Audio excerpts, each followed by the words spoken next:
On this episode of Rogue Creators, we're talking about what, Loren? Quality versus quantity. What kind of content should you be producing and how much? Absolutely. Let's get into it. 3, 2, 1, 0. Liftoff. We have a liftoff.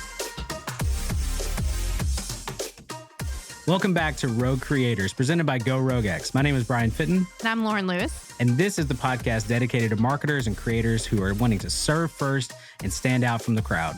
Make sure that you subscribe every single week, YouTube, as well as Spotify, Apple Podcasts, to get all of the tools and resources you need to be the go-to name in your industry. Let's go.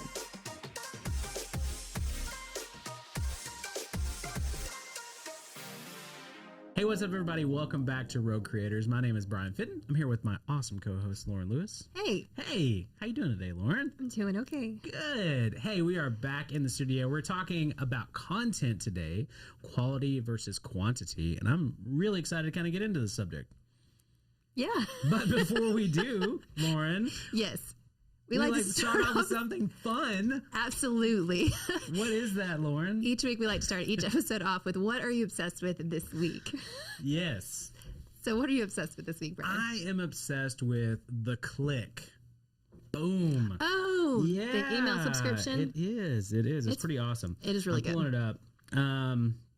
Because it's just a daily basically feed of like what's happening in the industry when it comes to marketing or content. They kind of curate a lot of really, really cool things. And so like today, this one's on like Adidas built a swimming pool billboard and like little interesting things that are happening in the market. And it's kind of a fun, they have like little random jokes in there as well. Like a billboard inside a swimming pool? No, the billboard is a swimming pool. And so you can swim in it.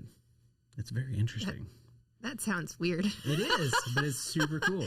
Anyway, but they have all kinds of really cool stuff in the feed. And so they have, again, if you're trying to actually find out about industry news or what's trending, something like that, like they go out and find all this really, really cool stuff. And Kelsey at Soapbox actually told me about it and subscribed a while back. And it's just a fun read just to kind of get your day started and kind of get you in that mindset, especially if you're a marketer or content creator, see what other people are doing, big brands. But then they also have like just fun, cultural stuff in there as well. So yeah, it's really great. I've checked it out too, and I've really enjoyed the information that I've gotten from it. It's CLIKK. Yes. What's your obsession? Well, not information like that. Mine's a little bit different. Mine's Mythic Quest. Oh, the TV show. I have not started that yet. You really need to. It's really fun. My husband especially, he loves video games and video game culture, and so this is about a video game company. And so it's really cool, and it's a comedy, and it just got a lot of different layers and elements to it. The crazy assistant is one of my faves. I absolutely love her. Jacob's nodding his head. Yes, she just makes the show in a lot of ways. And so I've just really enjoyed it. We've only gotten into a couple episodes. I'm very excited to kind of binge both seasons. Nice. It's on Apple TV Plus, Apple Plus TV, TV Plus Apples, whatever it's called. Apple TV. Yeah, there we go. So yeah, that's actually we almost started that the other night, and it was kind of one of those like it's too late to start something, but we kind of want to start something new. And I was like, man, I just want to save this for an actual time we can like get into it. Yeah, so. Absolutely. Anyway, that's cool. All right, make sure you guys send us what you're obsessed with for the week as well, because we're learning a lot about our listeners, and it's actually been really cool to receive some DMs and different things that you guys are into. So make sure you keep sending those or tag something that you think we'd be interested in. Yeah, absolutely. All right, let's dive into the topic at hand, which is quantity versus quality. Yes. I am really excited about Bryan this. is super excited about this. I am. So let's talk about the early years. Oh, gosh. Let's go way back. Way back. Well, so when we're talking about quantity versus quality, it used to be really the only thing that mattered was quantity. Yeah, absolutely. So how has that changed? Well, let's talk about that for just a second, though, because what we have essentially, our company was founded on how many pieces of content we could create and put out, because it's based on the Gary Vee model of just pushing out as much content as you can just everywhere. And so he obviously has a media team, and it's kind of strange, but this has kind of become culture now, especially in businesses where you're basically a media company, which he was talking about back in 2016. Right. And so it's kind of built on that. And so all of a sudden you saw just the influx of content in the marketplace and on social media platforms and everywhere. that is what our company started out doing, right? Right. And so shifting now into this mindset of quality versus just the amount of content, because now the algorithms are changing. Everything's kind of on all the platforms, and so they want more engagement, less of just like being in front of somebody constantly. There's still benefit to that, and we'll talk about that a little bit. But I think it's a good shift, actually. So yeah, and I think it gives a chance because I feel like a lot of companies were doing anything and everything to get the content out there, and it was content that didn't matter. Yeah. And so your feed was just clogged with just stuff that you didn't even care about. And so I'm actually enjoying that they have really prioritized in the algorithms more quality content and really been more about the viewer than the company. Yeah, absolutely. Which, if one of our taglines, serve first, give value. If you're not in that mindset of like, I want to serve the people who are consuming my content, if you're just trying to push whatever out there just to get in front of people, that's not a good strategy. Yeah. So when we're talking about quality, I think it's a very subjective term. And so it's really easy to say, yeah, we produce great quality content, but what does that actually mean? Well, as we've said, in previous episodes, we like to test a lot of content, right, and actually see what it looks like, and what helps to engage you as a listener or you as a viewer, right? We want to be able to on social platforms create awesome content that will then drive you to the long form content, which is this interview, this episode. And so one thing with creating that quality content, I mean, you have to test and you have to know your viewers, your listeners. And that's something we are constantly doing, whether or not you know it. We are constantly trying different pieces of content to see what actually resonates with you, as well as topics. Like, we don't know, is this one going to resonate with you? And so we're testing this out. Like, do you want us to talk about more content? Or is it the content creation side? Or is it, the marketing side? What does that look like? And so I think you just constantly have to be testing, you have to be surveying, you have to be listening to your audience. Wow. Boom. I love, though, like on the flip side of that, you can get to where you're focused so much on the highest piece of like quality content that you're actually not putting stuff out there anymore. And we've definitely run into that where we're experimenting, we're trying to like do it and make it the best that it possibly can be. Meanwhile, our viewers aren't seeing anything. And so really consistency is king over just like randomized content. Yeah. So I have a great quote that I think I really like. Oh yeah. I don't think you like I it? think I like it. I don't know. I actually know I really like it. Okay. My bad. So it says from Social Media Today, quality content is in the eye of the beholder, but at the same time, you can produce the world's greatest masterpiece, but if no one reads it or can find it, the content stinks. Absolutely. Absolutely.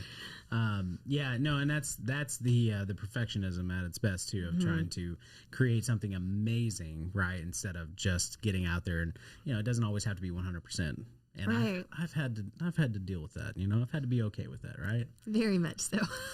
I'm not allowed to create our content anymore because it basically wouldn't happen, because I tweak everything to the max and then we just put it out there and like nobody sees it. It's fine. I'm not bitter about it at all. Great.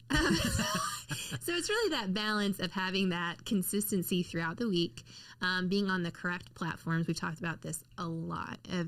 One of our advice that we give to companies kind of starting out with their social media marketing is choose 2 platforms that you believe your audience is on and really focus there instead of trying to do it all. And that way you can actually be consistent and you can also provide quality content, because if you're trying to do it all, a lot of times you'll burn out within a month. Oh yeah, maybe even faster. Probably, yeah. What's crazy to me is, and we do consults all the time that are like this. People are super excited, ready to jump in. I've got all the ideas. I'm ready to go. And so you start to lay out an actual strategy of like, hey, okay, this is when you need to be posting. This is when you need to be creating. And it is so easy 2 weeks in, a month in, to just be done. Like, it is so hard to do this. And so, that's why companies like us exist, right. To help you stay consistent. But it just happens time and time again. Literally, we've had so many consults with people that are so excited, which we want you to be. Even on the podcasting side, we say, yes, jump in, do a podcast, absolutely, but have 52 episodes. What are 52 topics you can talk about? Right. Because you want that year, that every single week, and people have about 10 to 15 in them. And then at that time, it's a real thing we talk about. It's called pod fade. Like that's an industry term because people get excited, they go for it, and then they're done, right? It's my favorite thing. You're like, it's a real term. It is real. People think I'm making Nobody up knows. stuff. Nobody actually believes me. All you yahoos in here, like, I feel like I have to clarify. I have to cite my sources here. Just been with It's a real thing. around you enough when you've stated that like a million times where it's like pod fade. It's a real industry term. So guys, pod fade. It is, but it also goes in line with content as well. Absolutely. Right? If you don't have a plan in place, it is definitely hard to just, and especially if you're trying to be like, I'm posting on 5 platforms and video here, and I'm formatting for this, and I'm doing all these things, and it's just one of those things that it's not realistic. Right. Especially if you're one person crew, you're not going to be able to consistently be posting, responding to comments, and testing things as well, because you have to test everything that you do. Right, and I mean, when you're really looking at, on average, you can look at for a week for a company, you could possibly be looking at a 30-piece content plan that's actually going out to different channels. And that's for one person. The content creation of that alone is a huge feat, but then actually getting it out there is another. And so it's really difficult to be consistent. So start small and with that balance in mind. And so a lot of times we could just leave it there. But really trying to figure out how to have that balance is really understanding the importance of analytics. And I think we talked a little bit in our last June in the Know about, was it June or May, where we talked about making analytics sexy again. I think you talked about I did. But it was for YouTube particularly. Oh my gosh, I get coffee. Anyway, I'm sorry. So what's hilarious is we have that clip that Abigail pulled from that episode. Oh, I know. You guys definitely have to go back and find it. I think Loren says sexy like 5 times in like 10 seconds. Well, you need to pay attention to analytics. Exactly. Do you need? Analytics can be sexy. Exactly. But that helps you balance out the relationship though too with your viewers. Like if they're not engaging with it, you need to switch it up. But also, it might take a little while too. Mm-hmm. That's something that we've learned is like, we're going to keep putting out that consistent content. All of a sudden something triggers, somebody starts responding, and then you start to get actually that traction. So don't just put something out and be like, that didn't work, and then completely change it up. Test things out for, a month or so before you start changing it up. So there's like 3 factors that I look for when we're testing out content. The first one is understanding the platform. The platform, like we've talked about in previous episodes, they're going to be pushing particular features. And so if you're not using those features, that might be the first problem. Mm-hmm. For instance, with Instagram, if you're just using a photo, well, they're really pushing video right now. So use a video. Understanding where your audience is on that platform is really important.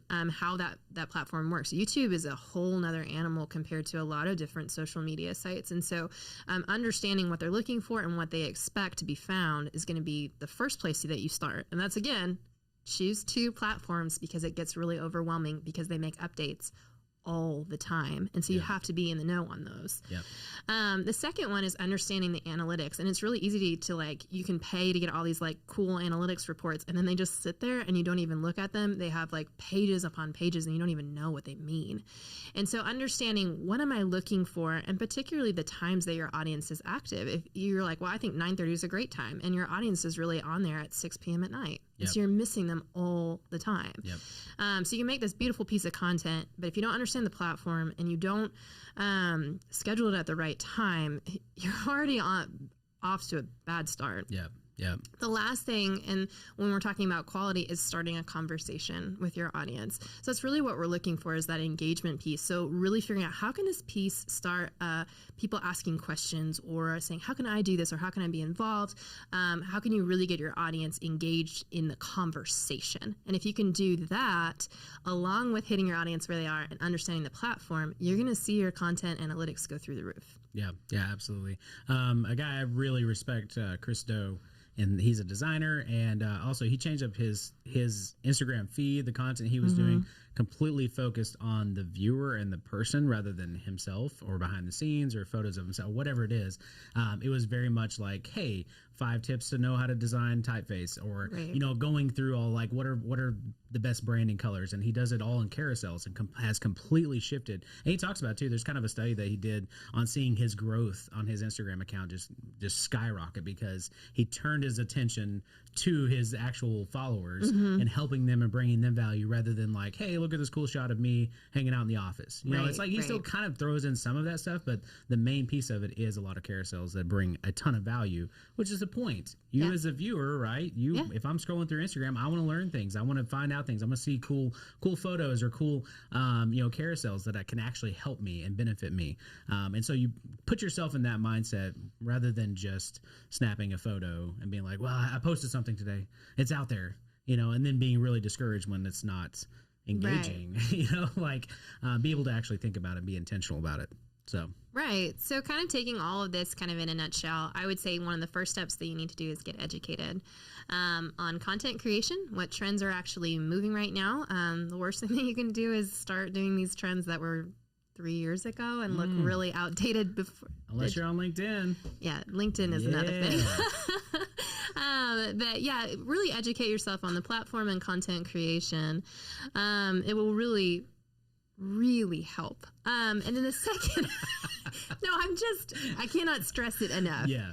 Because I think we think of things that are super cool and we're like, I want to do that. Yeah. And it doesn't help. No. So I'm bad about that. We just waste a lot of time. Yeah. And so seriously, education first. And then the second piece is setting realistic goals. We consult with a lot of different companies, and it's really intriguing because they want to go viral. They want to have 1 million followers. And honestly, a lot of times for their brands, that's never going to happen. Their audience isn't that big. They might hit 1 million views putting out the wrong kind of content. It might go viral for the wrong reasons if you want that. And that's not good. So yeah, you might not even have 1 million people in your industry. Right. And so don't expect that. The goal is making super fans of your brand. And those are the ones that are going to start those conversations. Those are the ones that push your content along. And depending on the goals of your company, that's what's going to push brand awareness, or that's what's going to increase your sales. Absolutely. It's building that relationship. Yeah. So I completely agree, and I'm going to say this. Don't focus on your competition. Focus on your consumer, and that kind of wraps it up, honestly. That is one of those things that I think so many times we look at what other people are doing. We then judge ourselves in the sense of like, well, I'm not doing enough, or I'm not making my content like that. And we focus so much on what the industry and the people in our competition are doing instead of being like, what is actually going to resonate with my audience? And so I think, if anything, try to focus on what they want, what they're consuming, be where they are, and pay attention to what they're paying attention to. So that was great. Hey, thanks.